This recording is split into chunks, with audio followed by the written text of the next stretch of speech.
over here at my gym, top gym. It's actually a Russian gym.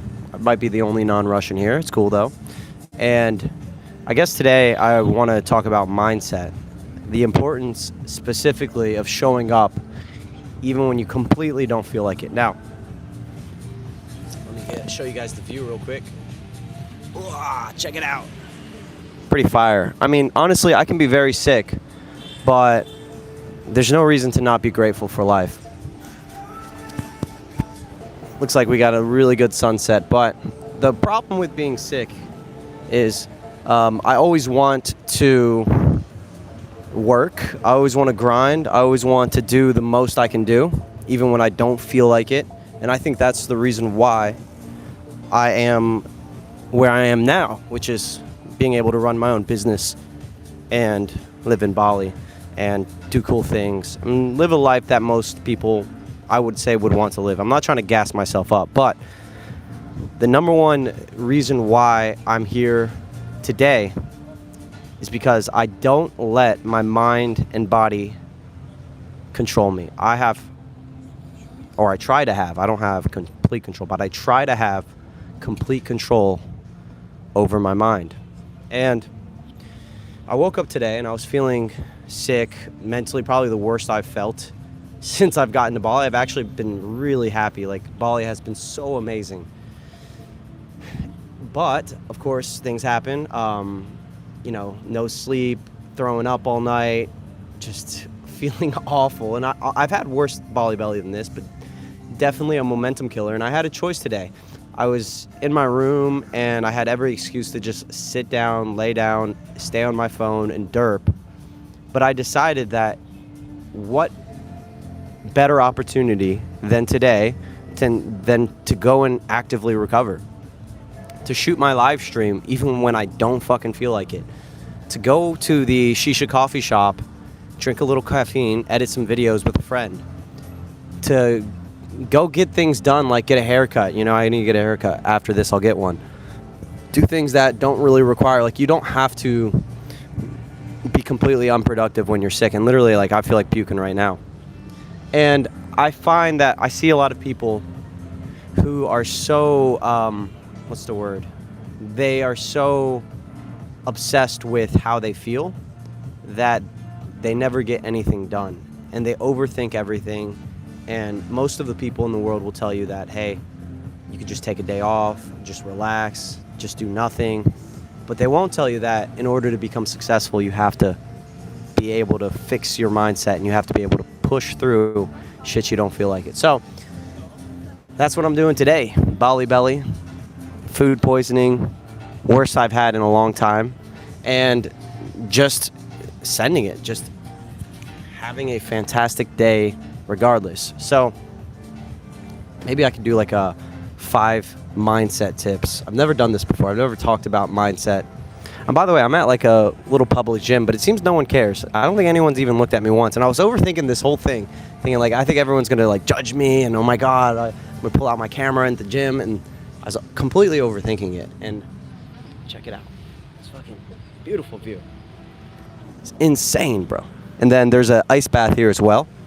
And I'm going to run and do an ice bath here in a sec, down there. Not going to do any interviews today. Completely not in the mood to approach. I've done a few here and there, but nothing like flirty, just a few approaches here and there. So 5 mindset tips. I'm going to make the shit up on the spot. Check out the views, too. Got the Bali, Indonesia vibes. Check it out with the sunset. So, all right. 1 mindset tip. I'm going to give 5 total. Tip number 1. Who you hang around will affect your mindset dramatically. So, when I was feeling sick this morning, I was derping on my phone, and I went to get coffee with a friend, someone who's positive, someone who's uplifting, someone who will say, hey, yeah, you're feeling sick, but let's talk about ideas. Let's talk about the future. Let's talk about cool things we can do. Let's talk about ways to recover faster. Let's think about solutions. Let's not just complain and cry, but let's actually fix the problem. I felt loads better. I felt better instantly. Surround yourself with someone who is strong, positive, and you will feel strong and positive as well. So that's tip number 1. I'm making this shit up on the spot. This is not my forte. Mindset is not my forte. But we're doing this. Tip number 2.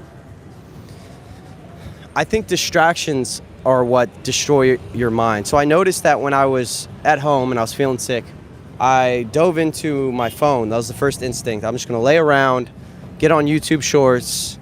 That's my version of TikTok. And it's mostly positive stuff, but it's a lot of just dopamine, a lot of just random videos that mean nothing. Get on Twitter. It's probably a little bit worse. And then I caught myself and I was thinking, like, I don't feel any better doing this. Like, if I'm going to derp on a screen, I might as well edit videos. So I got up and I went to the coffee shop. I think there's nothing wrong with a little bit of solitude and quiet. If you're really going to be sick, if you're really feeling terrible and your mindset is fucked, stop distracting yourself. Stop getting on your phone. I think distractions are the number one reason why you can't focus. They're the number one reason why you don't know what the fuck you want to do in life. And they're the number one reason why you're not successful. I think an addiction to distraction is the death of your creative production. So that's tip number 2, is stop getting on distractions. This is something I need to follow as well, because every time that I get on my phone, I lose my creative potential. I lose focus on what I really want to do, and I'm not thinking big picture of what I want in life. What are my values? What makes me special? What makes me feel good? And it's just a waste of fucking time. So get rid of distractions. Thank you, Crude. I appreciate it.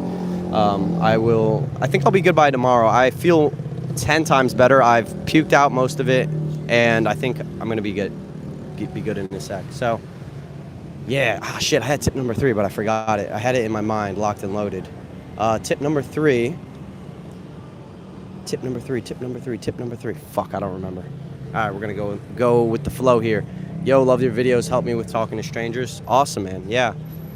Consistency is key. You just show up every day and just do a certain amount of interactions every day. You know what? This is a good time to do an ice bath. And bear with me, guys. Here, I am at a gym here. I'm a little bit nervous. I'm not gonna lie. I'm not used to shooting videos at a gym. It's kind of an intimate setting, but fuck it. Who cares? And give me one sec. So check it out. Do a little ice bath. A little bit crazy. Oh. Right. So, I look retarded, by the way. Like, I have to say, like, I feel so self-conscious right now. There's people all around me. I'm just over here streaming, vlogging. I'm just gonna jump in this.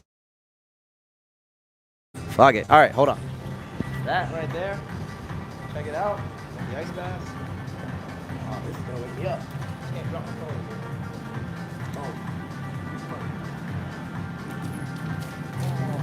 It's too easy. There's nothing, bro. There's nothing. All right, boys. We're in the ice bath. We're feeling good. Only a crazy motherfucker like me will get on the ice bath when I'm sick. It's not even that cold. It's really not cold. I've been doing ice baths every single day. By the way, guys, guess how much this fucking gym costs? $200 a month, but it has fight classes and they're pretty good. But $200 a month, it's ridiculous. It's pricey. No, student of life, I got sick from Indonesian food at a regular cafe, a popular one that many Westerners go to. I never drink the tap water out here. I can give you 5 tips on how to recover from Bali belly fast. I'm a fucking expert. I've gotten Bali belly at least 7 times, and I'm really good. Like, I know as soon as I know, I'm like, literally, I have a sixth sense. I know when I'm about to get Bali belly. Like, I knew within like an hour or 2 hours after eating the food, I was like, I think I'm about to get some fucking Bali belly. Knew right away. And I was with a girl too. I was at her place when I caught it, and I was puking in her bathroom. So that's another fun story if you guys want to hear more about that. All right. You know, I feel fucking awesome after this ice bath. Wakes you up. All right, that's good. Mic up. Boom. Easy money. Oh, you not break my mic. Oh no. Can I get it wet? Hold on. Oh no.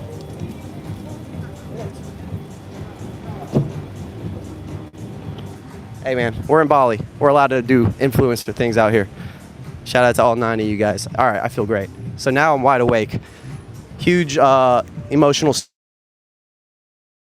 I'm up, baby. I'm up. You know what? You know what else I'm gonna do? fucking push-ups. Why not? Oh. All right.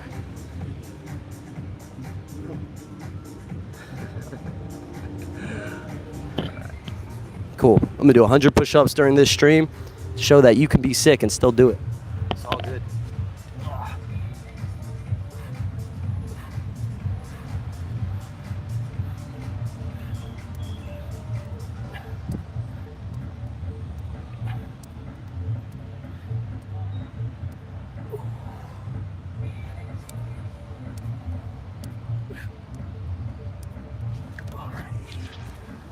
All right.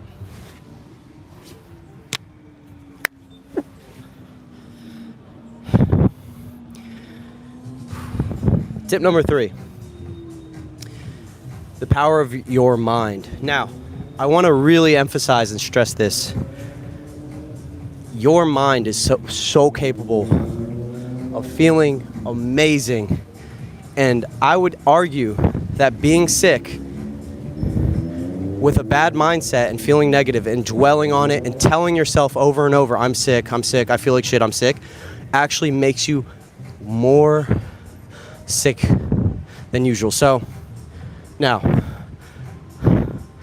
what I'm trying to explain here is kind of complicated, but the point I'm trying to make is you can feel like shit, and if you just sit down, you pray to God, you say thank you, gratitude for this sunset, thank you for the sunset, thank you for my life, thank you for being alive, thank you for my friends, thank you for my family, and you tell yourself, you look in the mirror and say, I'm a fucking man, I will be fine, I'm a young, healthy adult, being sick is normal, I'm going to do the best I can to be productive today, I'm going to recover the best I can, and you do things you can, like a little bit of push-ups and ice bath, you can feel 99%, 1,000,000% better than if you sat around and just were negative. Now, let's take this same thing to running. I'm going to compare it to running.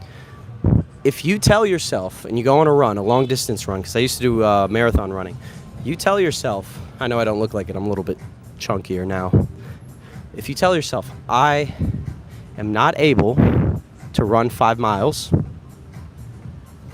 and you go start to run, within mile 1 or 2, you'll be tired. If you tell yourself, today I am going to run 15 miles, I don't care what anyone says, granted you're in like normal condition, I don't care what anyone says, I'm not going home until I finish this run, very likely at mile 2 or 3 or even mile 5, you won't even be tired.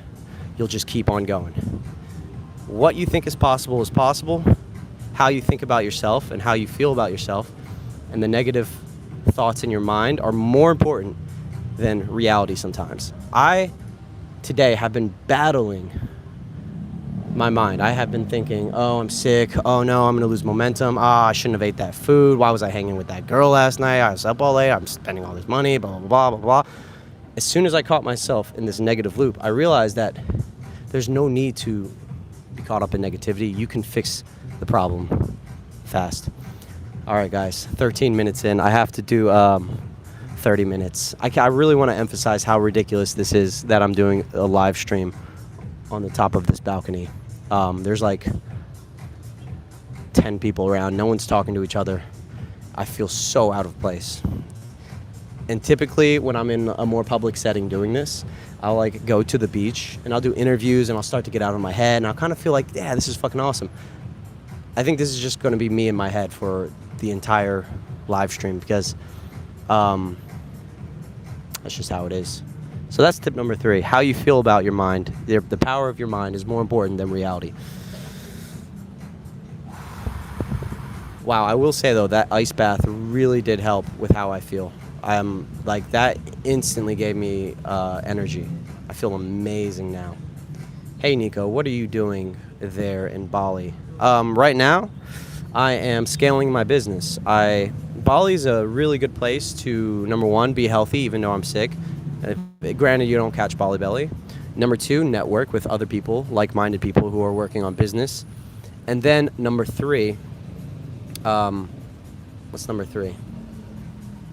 That's pretty much it. Oh, gym life, like get really good shape because everyone here is in really good shape. It's a really good place to have a great lifestyle. I don't know if I don't think I would live here permanently, because I think it's a little bit unstable. It doesn't feel like you can build a solid friend group here. Everyone's in and out. You know, you can't even own, for example, you can't even own land here as a foreigner. You would have to like lease it out for like a 20-year lease, and that's the most you could do. So it just feels unstable. It doesn't feel like somewhere I would want to build a long-term like family. But all that being said, I see a lot of people do it. So I'm here to scale my business. My goal for the next 6 months is to sell out boot camps, and the sickness is coming back. After the ice bath feeling is wearing off, I'm just like, oh God. But anyways, it's the power of the mind. I feel amazing. I feel great. For the next 6 months, my goal is to sell out boot camps for the entire summer, as well as meetups and inner circle meetups for the entire summer. So that's going to be a total of, every single month, 6 months, I would like to have 5 to 8 people per meetup, 1 meetup per month. It's going to be a lot. It's a lot of money, a lot of revenue, but also a lot of fun. My last meetup was very successful, and it showed me the power of the group. I have a video all coming out about that, the power of the group, power of the community, makes things stronger. I had a comment the other day. Someone said, why are you always preaching finding a wingman? That's a weak mindset. You should be able to do things alone. And I was just like, what kind of reality? Like, we are meant to be in tribes. We're meant to be in the group. We're meant to be around other motivated men. Yeah, I can do it alone. I've done it alone most of my life, but why? Why? It's like, dude, just make things easier for yourself. Thrive. 1000% do it alone if you don't have friends who are on a like-minded journey. Like, if you don't have a workout partner, still hit the gym. But I would suggest finding a fucking workout partner and make things easier. But I will also say, and this leads me back to the tip I gave earlier, if you're around people who are negative and not motivated, I think that's actually worse. I would rather be alone. So be careful with who you surround yourself with. So answer some more questions here. Morning group workouts seem to be prevalent. Yeah, they are. I actually really like the group workouts because if I don't feel like working out or I'm not motivated, the coach will push you and you end up getting a really good workout in. So yeah, I've been doing a lot of fight classes here in the gym, and they're really good. So, do they have, Isaac? What's up, brother? Good to see you. Do they have something like a digital nomad visa? Yes, it's very simple. Out of all the visas, I haven't applied to many visas. I don't think I've applied to any other ones. This one I've applied to Vietnam, and that's about it. It is one of the easiest visas to get. It is very straightforward, and they do have it. And you don't need to make, they say you need to make a certain amount to stay for 6 months, but I wasn't making that much when I first came, and they still let me. So I just applied, and they approved it. How's Bali going? Is the food safe to eat? No, it's not safe to eat, Nikki. It is not safe to eat. You have to be very, very careful. It seems like it's something that is unavoidable, and the number one downside to Bali is there is a lack of cleanliness in the food, and sometimes you can get sick. It's my fault. I've been eating out too much. I need to eat at home more. I never get sick when I just cook my food at home. The grocery stores are actually just as expensive as in the West, but it's safer. And yeah, the number 2 downside to living in Bali is it's very transient and it's hard to find stable friendships. But I have friends here, so I'm good on that. Any meetings on the school community on the schedule? Isaac, in December, I'm launching a 7-day approach challenge completely for free. And from now on, I've been trying to start a free community and lead magnets, and I've been failing at it because I never seem to get serious people and no one ever engages compared to the paid community, which is fire and everyone engages and so good. But I think what I lacked was more step-by-step on what to do and how to get people to engage. So I'm starting a 7-day approach challenge in December where you can join, and hopefully that pops off the free community, and it's going to be a lot of fun. So, and then also, once I do that, I will host a couple free calls. Would love to meet you, bro.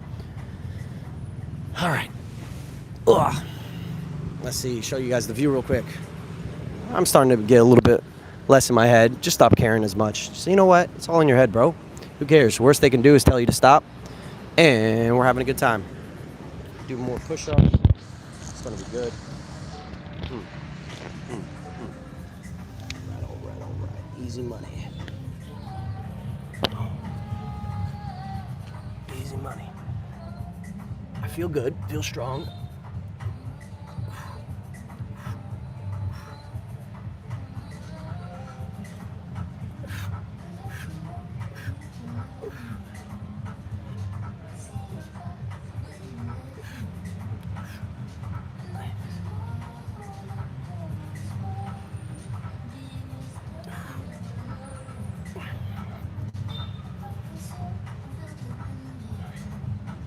I'm gonna do 40 right here at 25.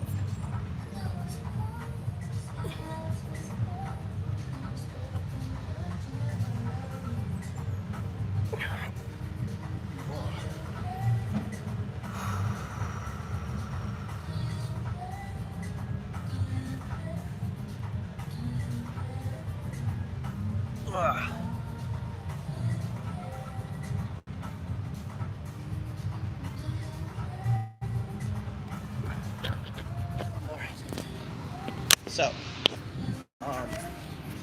I just thought of tip number 4 for how to get a better mindset, a stronger mindset. Show you guys the view here. It's dope. Tip number 4 is this. Check it out. I'm like hanging off the balcony here.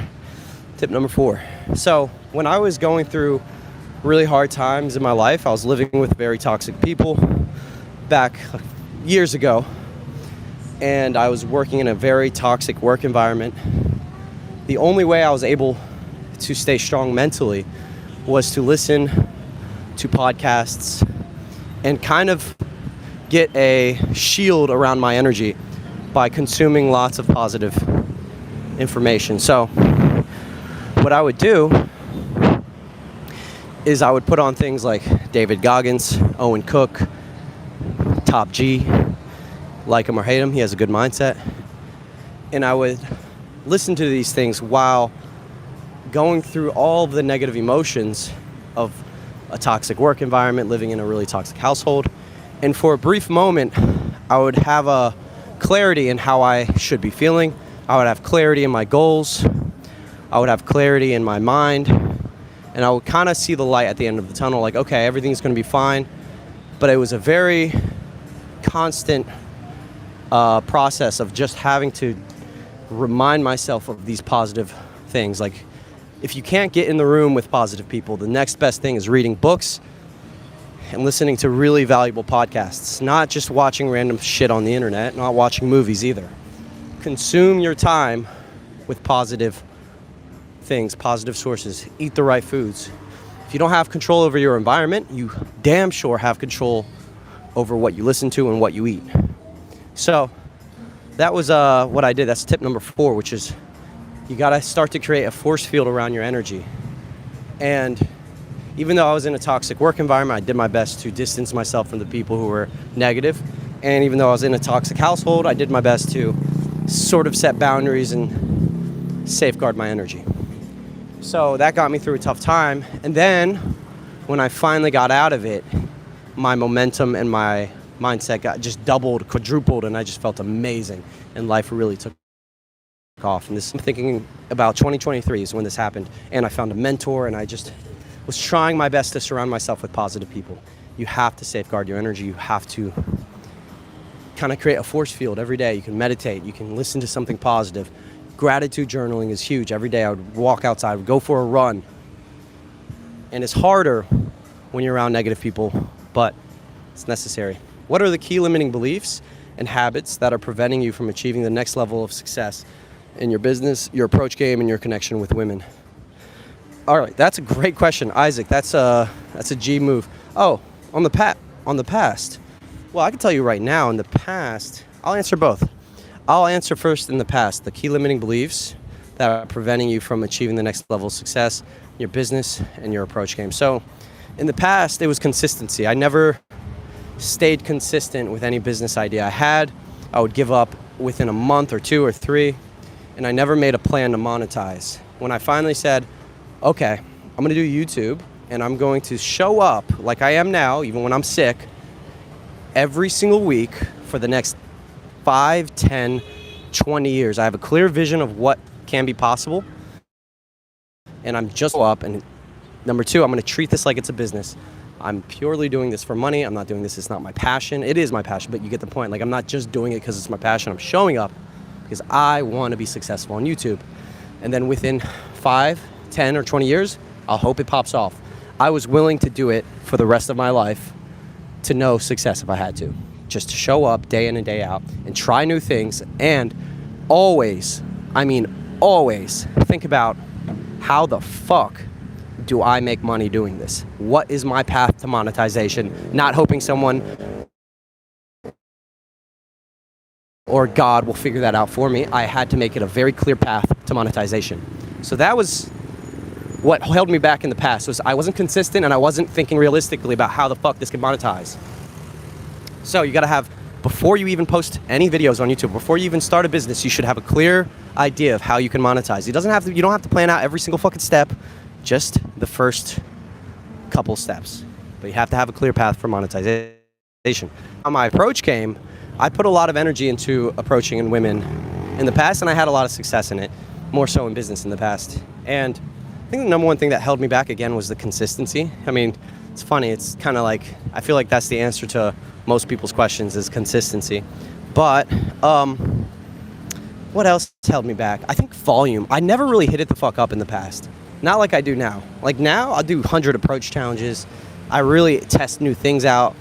I really take it serious. Like I underestimated how much time it takes to get better. And I really didn't understand that there's so many levels to the game. And I was always just doing the minimal amount of effort to get the result. And I would do maybe 5 to 10 approaches in a given night.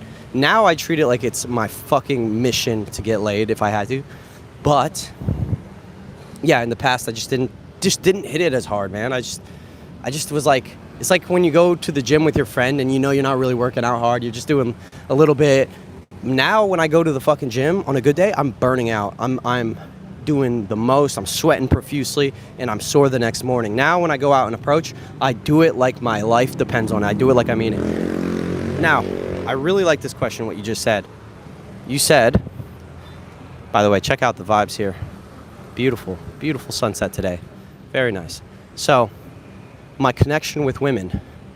This is something I can talk about right now. One thing that I actually am doing, and I won't only say this on this live, I won't say this in a video, regular video, but one thing that can hinder your connection with women is actually sleeping around too much. And I've been sleeping around a lot, and now I'm actually I'm dialing back on who I'm intimate with. If she's hot and the sex is great, but you have no emotional connection, I think it, for some reason, does something to your psychology when you try to get into a nice, deep relationship. So save the intimacy for the ones you really care about. Now, every now and then a good hookup is fun, I'm not gonna lie.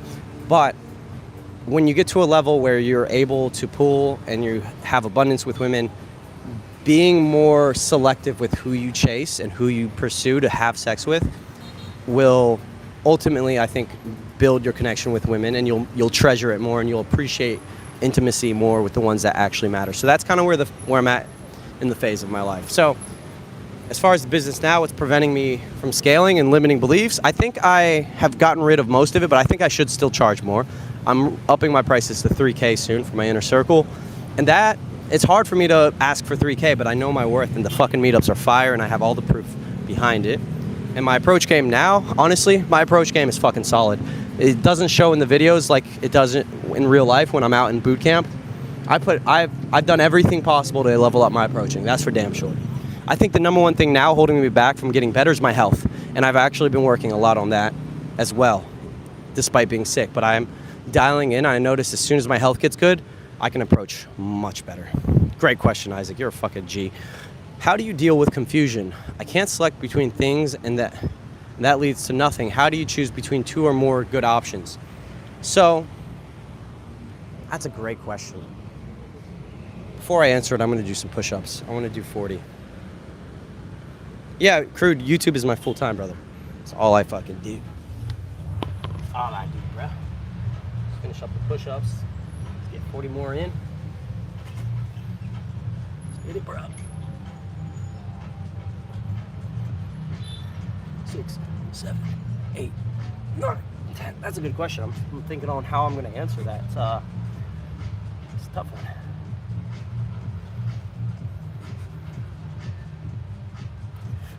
10, 9, 8, 7, 6, 5, 4, 3, 2, 1.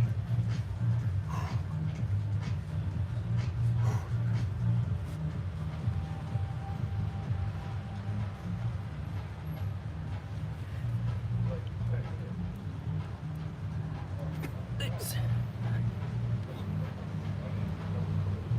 10 more, boys, and that's 100. 100 total. 10, 9, 8, 7, 6. Hey, do some with me, guys. If you guys are at home, do some push-ups, bro. Comment in the chat if you do some. Do 20. Everyone in here, do 20. Let's get it. Ugh. All right. Okay. Can't believe we did it. We did it. All right. How do you deal with confusion? I can't select between things and that leads to nothing. How do you choose between two or more good options? So I'm gonna give you 3 answers to this. Number 1, there's something called Dharma. I found this through Jay Shetty.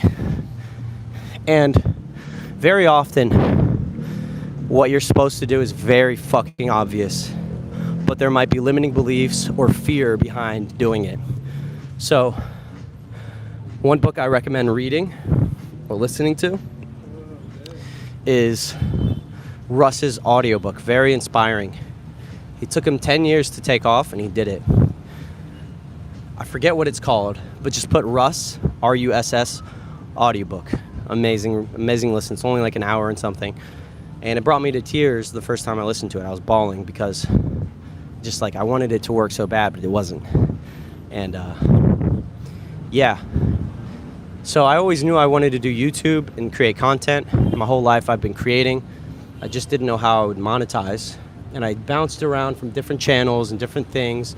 What I would say, follow your passion is retarded advice in a way, because your brain will lie to you and you'll never know what you truly want. Like, I never was quote unquote passionate about, actually I was, but but the passion grew as I did it. So I was so obsessed with follow your passion before that it limited what no matter what you do for work, it's going to be boring sometimes. Like, I, on paper, have the most phenomenal job in the world. I literally get paid thousands to go out to a bar and talk to women with a friend. And even I hate my job sometimes. And I love it too. What I would say is pick something that challenges you. In whatever arena and area of life, you want it to have a massive challenge. There's unlimited challenge in approaching and game and confidence and public speaking. The sky is the limit on how good I can get. You want to be engaged, not passionate. You want to be engaged, fully engaged. Now, to play devil's advocate, you don't want to do something that you despise either. Like, if you were to tell me to be an accountant, for example, or a lawyer, I would rather just live on the beach in Hawaii, bartend, and just live a really fun, degenerate life. No, just kill me now. I'm not going to work a boring job, and I knew that for a fact. So don't settle for something that you know you don't want to do. It's very obvious. But don't be so picky because it's not seemingly your passion or something you want to do. You got to find something that you're engaged with, something that has unlimited potential in getting better. So as a man, you can learn and be an expert in something. Videography was a good example of this when I first started my first business. But the day I learned that I didn't want to do videography anymore is when I was hanging out with my friend Doug, who is one of the best video editors in the world. Truly, like, elite level. If you saw his work, like, genuinely a genius, a creative genius on editing. And I saw how passionate or engaged he was. He would pull all-nighters editing videos, and then all day he would edit again. And I realized that I will never outcompete the guy who has that level of focus on what he does. So choose something that you can dive into for 10, 20 hours and not get bored. Now, that being said, there are moments where I don't feel like approaching and I don't like what I do, but that's normal. So to answer your question, you want to find something that you're engaged in, that's something you can get better in. Then you want to find something that the world needs, something that's genuinely like, let's say you're engaged in playing with a yo-yo, but who the fuck gives about playing with, who cares about playing with a yo-yo? And then lastly, you want to pick something that you're actually good at. So, 3 things. Number 1, something you're engaged in. Number 2, something that the world actually needs, meaning you'll get paid for it. And then number 3, something you're actually good at. So like, for example, I don't think I am that good at singing. So I'm trying to pick an example, like of something that I really love that the world could potentially need, but I'm not that good. All right, you know what? I'm a pretty good boxer. I'm a pretty good fighter. But let's say I decided to drop everything and try to become a pro fighter and get paid for fighting. Now, with leveraging my content, I bet I could actually make it work. I'm very delusional on what's possible. And that's always been me. I've always been very delusional with what's possible. But realistically, am I going to be able to beat the guy who's been training since he was 5 years old? Probably not. Do I even have enough passion for getting hit in the face than the guy who loves to get hit in the face? Probably not. I love boxing. But because of all these things, I'm not trying to become a pro boxer. Whereas approaching, I actually have an aptitude for it. I love doing it. I can do it all day. I get very competitive about it. I want to get good. And it's something the world needs. A lot of the world needs to learn how to get better with women and learn how to better their dating life and have a more fulfilling dating life. So, yeah, I'm engaged. I'm decent at it. Only going to get better and am getting better, and the world needs it. So it was a clear, obvious choice, and then be able to lock in on that for 5 to 10 years. When it came to videography, I knew and I figured out that that's not what I actually wanted to do, because when I saw my friend Doug video edit, I knew I wasn't going to be able to beat him. And honestly, wasn't that engaged in it. I didn't really care. And I was good at it, but yeah. Hope that answers your question. Good question, by the way.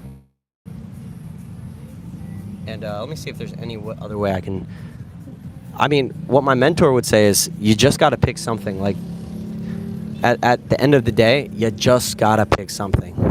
Like, you can't just bounce around from idea to idea for 5 to 10 years. Eventually, you just got to pick something. So, yeah, 20 push-ups. Good job, Isaac. You're the fucking man. Bro, by the way, Isaac, text me on Instagram. I want to let you into my free community, brother. Nicoletti Films. Send me a message. Tips for approaching at school: go indirect. Don't go direct. Just go indirect. Be social. Don't flirt. Just be social. Let it happen naturally. How's the weather in Bali? It's amazing. Do you get nervous talking to strangers? Is it good to talk to strangers even if I have a girlfriend? Is it a good way to make friends?